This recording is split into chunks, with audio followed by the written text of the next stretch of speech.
So hello guys, আসসালামু আলাইকুম। সবাই কেমন আছেন? আশা করি ভালো আছেন। আমরা চলে আসলাম সিরাজগঞ্জ কলোজারে। বড় ভাই ছোট ভাই সবাই মিলে একসাথে।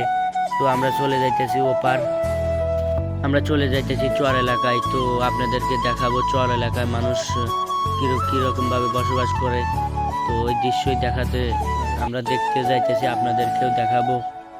তো নৌকার উপরে অনেক জার্নি করা লাগবো। তো পুরো ব্লগটা দেখতে আমাদের সাথে থাকুন, চ্যানেলটি সাবস্ক্রাইব করে। তো এই দেখেন সিরাজগঞ্জ, এটা হলো পারমাণবিক বিদ্যুৎ কেন্দ্র। আসলে বিদ্যুতের কাজ এখানে শেষ হয়নি, বিদ্যুৎ উৎপাদন হবে পানির ঢেউ ঢেউ, তাই তো শোনা কথা আমাদের, আমরা তো আর জানি না।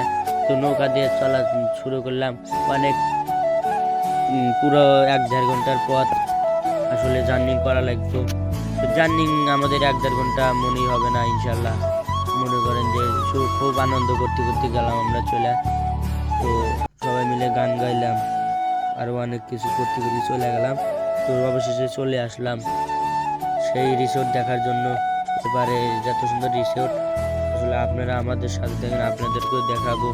এই চর এলাকা দেখতে আসলে অনেক ভালো লাগতেছে। আমি প্রথমে আসতে চাইছিলাম না, তো আসার পরে অনেকই ভালো লাগতেছে। এখান দিয়ে আসলে বাড়িঘর দোয়ার ছিল। তো এখন এখান থেকে কালাই গাড়া হয়েছে, দেখেন খেসারি কালাই, মুসুরি কালাই, বাদামের গাছ লাগানো হয়েছে। বাদাম এখনো হয়নি, তো বাদাম হলো আসলে আরো আমাদের একটু জমতো। তো আমরা অনেক দূরের পথ চলা শুরু করলাম। আসলে দূরের পথ মনে হবে না সবাই একসাথে চলাচল করলে। তো এখানে শুধু ভেল্লার গাছ বড় ভাইরা আগে দিয়ে চলে আসে আমাদের না নিয়ে। আমি আসলে ব্লগ বানাইতেছি আপনাদের দেখানোর জন্য। নদীর কুল কিনারা দেখা যায় না, এখানে সমুদ্র। এখানে দেখেন কত বেলার গাছের মধ্যে দিয়ে আমরা চলে যেতেছি। এখানে কোনো রাস্তা নাই, যাই যেরকম ভাবে যাইতে পারে। তো এখান দিয়ে আসলে অনেকগুলো বাড়িঘর দোয়ার ছিল। বর্ষার সময় বাড়িঘর দোয়ার সব ভাসে গেছে। তো সেজন্যই মানুষ এখানে থাকে নেই, অন্য এখান থেকে চলে গেছে। এখানে পুরা ফাঁকা, এখানে বাড়িঘর দোয়ার ছিল। তো একটাই বাড়ি এখানে দেখা যাইতেছে। তো চিন্তা করে বাসি না যে এখানকার মানুষ কিরকম ভাবে চলাচল করে। আমার মনে হইতেছে যে এদের কাছে থেকে যায়। অনেক দূর থেকে আসছি আমরা এইদিকে এই দৃশ্য দেখার জন্য। এখানে যে একটু পানি খাবো, টিউবওয়েল তো তাও নাই, খুবই ঠেকতেছে। তো দেখেন মরিচ গাছ কত সুন্দর করে লাগাইছে। মরিচ ডালের মরিচ পাইকা পাইকা একদম হয়ে গেছে, ধরে পড়তেছে। তাও সৌন্দর্য, তাও মানুষ তুলতেছে না। আর আমরা একটা মরিচ গাছ লাগাইলে মরিচ গাছটাতে একদম শেষ করে ফেলাই, আর এদিকে মরিচ পাইকা পাইকা পড়ে যেতেছে, তাও নেওয়ার মানুষ নাই। ভাইয়া সব বড় ভাই ছোট ভাইরা সবাই ছবি তুলতেছে। তো ওই দেখেন হৃদয়। তো দূরে দেখেন, লক্ষ্য করেন, এটা আসলে অনাথ আশ্রম। গরিব দুঃখী মানুষদের জন্য বন্যার সময় অনেক কষ্ট হয়, সেজন্য এখানে ওরা বন্যার সময় আশ্রয় নেই। সরকারি থেকে কত ভালো সুন্দর সুন্দর জিনিস বানিয়ে দেওয়া হয়েছে। তো আবার আমরা চলে গেলাম, রওনা দিলাম। সেই রিসর্ট আসলে অনেক দূর, ভুট্টার ক্ষেত সব পাড়ি দিয়ে অবশেষে আমরা চলে আসলাম। কিন্তু দেখেন বড়ই খাইতে খাইতে ওই রিসোর্টটা পেয়ে গেছি। তো রিসোর্টটা দেখার জন্য চলে আসলাম, কিন্তু আসার পরে এই দৃশ্য যে দেখবো আসলে ভাবতে পারি নাই।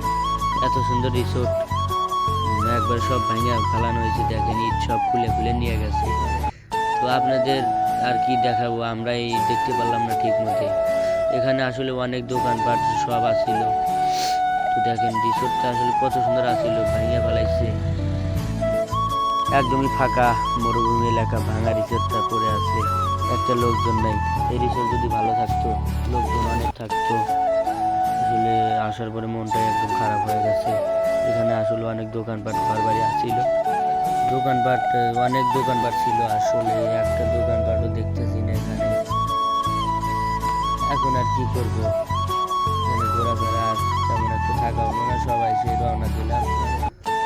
তো রওনা দিয়ে দেখেন আগে রিসোর্ট কত সুন্দর আসছিল, বড় ভাইয়ের মোবাইলে তোলা আছে। একদমই মরুভূমি এলাকা হয়ে গেছে। ওই সামনে একটা ঘর দেখা যাচ্ছে। তো আসলে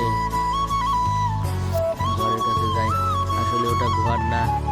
যাওয়ার পরে যা বুঝতে পারলাম ওটা আসলে মসজিদ, ওখানে মরুভূমি এলাকা, তো তো এত সুন্দর মসজিদ যে বানানো হয়েছে। তো মসজিদের ওখানে বড়ই গাছ ছিল, সেখান থেকেও আমরা সবাই বড়ই খাইলাম। তো বড়ই খাইয়া ঘোরাফেরা করে ওখানে বসে থেকে একটু জিরিয়ে নিলাম। তো জিরিয়ে নিয়ে তো দেখেন এখানেও বড়ই গাছ দেখা যাইতেছে। তো আমাদের টিমমেটেরা হৃদয় বড়ই গাছ জাগাইতেছে। ঘোড়া চালানোর আমার অনেক দিনের শখ ছিল, তো ঘোড়া দেখে আমি লাফ দিয়ে ঘোড়ার উপর উঠে ঘোড়া চালানো শুরু করলাম।